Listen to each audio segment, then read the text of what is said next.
Assalamualaikum warahmatullahi wabarakatuh. Halo teman-teman semua. Di video kali ini, aku akan membahas tentang masuknya agama Islam ke Indonesia.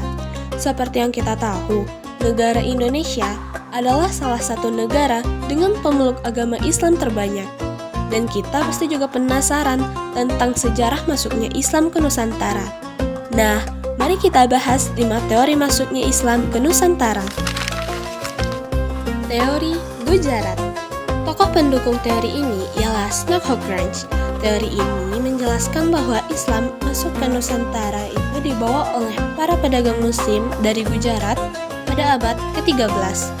Bukti teori ini yaitu adanya batu nisan Sultan Malik al-Saleh yang bergaya Gujarat. Namun, teori ini juga memiliki kelemahan, yaitu bukti arkeologi sebelum abad ke-13 jarang ditemukan. Sedangkan jejak Islam di Nusantara sebenarnya diduga lebih tua. Dan teori ini tidak membuktikan siapa penyebar utama Islam, melainkan hanya menunjukkan hubungan perdagangan. Teori Arab atau Makkah. Tokoh pendukungnya ialah Hamka. Teori ini menyatakan bahwa Islam datang langsung dari Arab sejak abad ke-7 Masehi, melalui jalur perdagangan di Selat Malaka dan pesisir Nusantara. Bukti teori ini yaitu yang pertama, kesamaan ajaran Islam Nusantara dengan Ortodoks Makkah. Yang kedua, gelar syahid dan syarif para ulama di Nusantara yang menunjukkan keturunan Arab. Namun, teori ini juga memiliki kelemahan karena bukti arkeologinya yang masih terbatas dan tidak menjelaskan proses penyebaran Islam secara menyeluruh hingga Jawa dan bagian lain Nusantara. Teori Persia. Tokoh pendukungnya ialah Husain Jajadiningrat.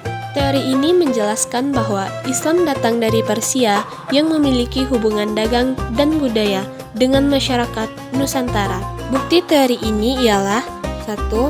Adanya tabut atau tabuik di Sumatera Barat yang mirip dengan tradisi Syiah di Persia untuk memperingati Hasan dan Husain.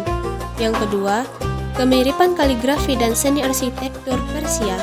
Yang ketiga, nisan di Minangkabau dan Aceh bergaya Persia. Dan kelemahan teori ini yaitu tradisi Persia bisa jadi hanya pengaruh budaya, bukan sumber awal Islam. Dan bukti kedatangan sebelum abad ke-13 masih lemah. Teori Cina. Tokoh pendukungnya ialah salah satu sejarawan Tionghoa.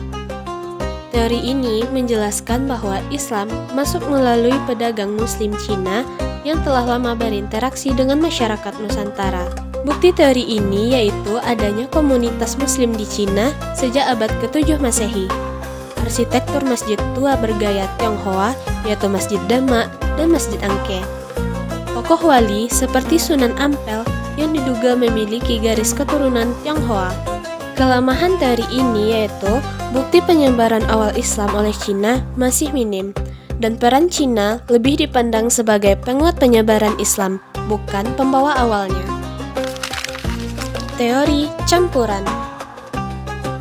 Tokoh pendukungnya ialah Slamet Mulyana.